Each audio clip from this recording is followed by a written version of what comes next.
صحیح بخاری میں آتا ہے جب نبی علیہ السلام کی وفات ہوئی تو حضرت عمر نے تلوار نکال لی کہ میں اس کی گردن کاٹ دوں گا جو کہے گا کہ نبی علیہ السلام فوت ہو گئے۔ ان کا یہ عقیدہ تھا کہ جس طرح موسیٰ علیہ السلام 40 دن کے لیے کوہ طور پہ گئے ہیں، نبی علیہ السلام بھی ڈورمنٹ پوزیشن میں چلے گئے ہیں، واپس آ جائیں گے، کیونکہ انہوں نے نبی علیہ السلام سے سنا تھا کہ رومن اور پرشین امپائر گرے گی، تو وہ یہ فورس ہی کرتے تھے ابھی تو کسرا کی جنگیں ہم نے لڑی نہیں ہیں، تو حضور اس سے پہلے کیسے دنیا سے جا سکتے ہیں؟ لیکن اللہ نے تو آپ کو پروفٹ بنوانا تھا نا، کہ آپ کے جانے کے بعد فتوحات کروانی تھی، تاکہ پتہ چلے کہ پیچھے اللہ کھڑا ہے۔ اپنی زندگی میں تو بڑے بڑے بادشاہوں نے فتوحات کی ہیں، نبی علیہ السلام کی تو دعوت کا کلائمیکس حضرت ابوبکر پھر حضرت عمر عثمان علی کے دور میں جا کے ہوا ہے، جبکہ عرب قبائل بھی مرتد ہو گئے ہیں، تب بھی اللہ کے پیچھے سپورٹ تھی۔ والذی ارسل رسولہ بالہدی ودین الحق لیظہرہ علی الدین کلہ ولو کرہ المشرکون، اللہ نے اس کو دین کو غالب کرنا تھا۔ تو بخاری کے الفاظ ہیں، حضرت عمر نے کہا میں اس کی گردن اتار دوں گا۔ حضرت ابوبکر آئے، انہوں نے حضرت عمر کو دیکھا، اگنور کر کے سیدھا حجرہ عائشہ میں گئے، نبی علیہ السلام کے مبارک کفن کو ہٹا کے آپ کے ماتھے پہ بوسہ دیا اور کہا یا رسول اللہ آپ پہ 2 موتیں جمع نہیں کرے گا، ایک موت تو سب کے نصیب میں ہے، اب تو ہمیشہ کی زندگی آپ کو اللہ نے آخرت کی دے دی ہے۔ اور پھر باہر نکلے، حضرت عمر کو کہا کہ عمر بیٹھ جاؤ، حضرت عمر نے بات نہیں سنی، تو حضرت بکر ممبر کی طرف چڑھے، ممبر پہ چڑھے اور لوگوں سے کہا کہ عمر کو اس کے حال پہ چھوڑ دو۔ حدیث کے الفاظ ہیں کہ لوگ حضرت بکر کا ریگارڈ باقی اصحاب سے زیادہ کرتے تھے، حضرت عمر کو تنہا چھوڑ کے لوگ حضرت ابو بکر کی طرف متوجہ ہو گئے۔ پہلے وہ جو سارا میلہ ان کے گرد لگا تھا شفٹ ہو گیا، تو انہوں نے حمد و صلات کے بعد انہوں نے کہا اما بعد فمن کان یعبد محمدا فإن محمد قد مات۔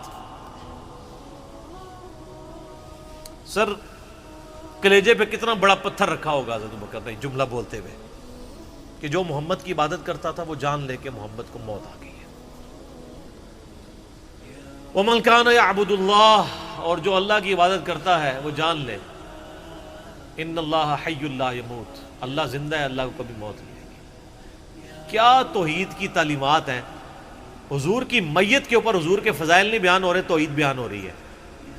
Point to be noted. کیوں؟ سر پہلے بھی انسانیت نے رسک لیا، دنیا کا سب سے بڑا شرک ایک پیغمبر کے نام پہ تو کھڑا ہوا ہے، عیسیٰ ابن مریم کے نام پہ۔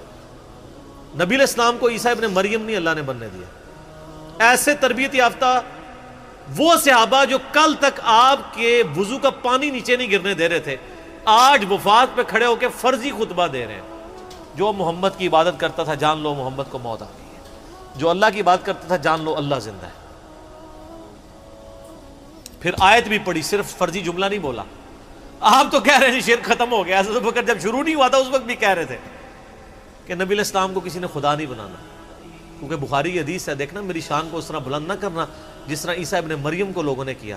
میں اللہ کا بندہ اور اس کا رسول ہوں، مجھے اللہ کا بندہ اور اس کا رسول ہی کہنا۔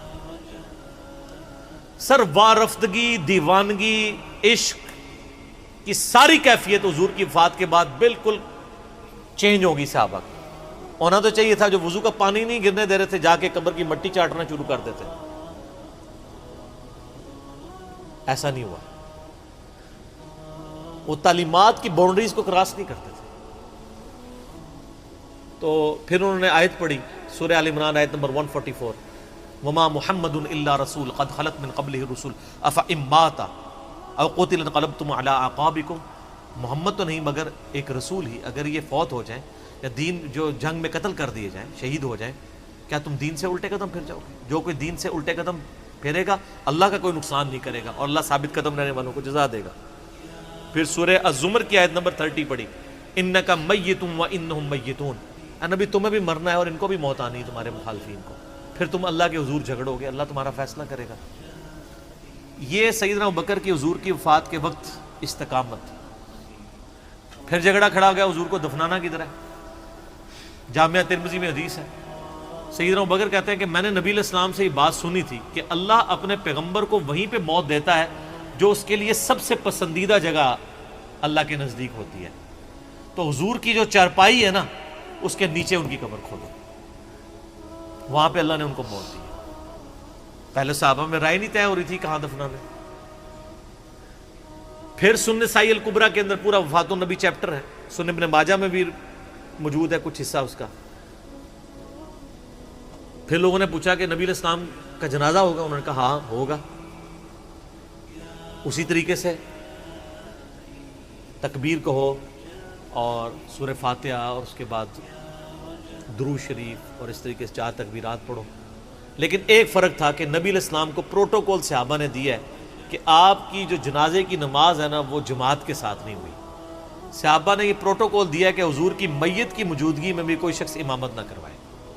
حجرے میں ایک طرف سے لوگ داخل ہوتے تھے، اکیلے اکیلے جنازہ ادا کرتے تھے، اور ڈیٹیل میں آتا ہے 2-3 دن تک جنازہ ہوتا رہا۔ پہلے یعنی مرد داخل ہوئے، اس کے بعد بچے، غلام، پھر عورتیں، اس طریقے سے سب نے جنازہ پڑھا۔ ظاہر ہے 1 لاکھ سے زیادہ لوگ تھے جنازہ پڑھنے والے۔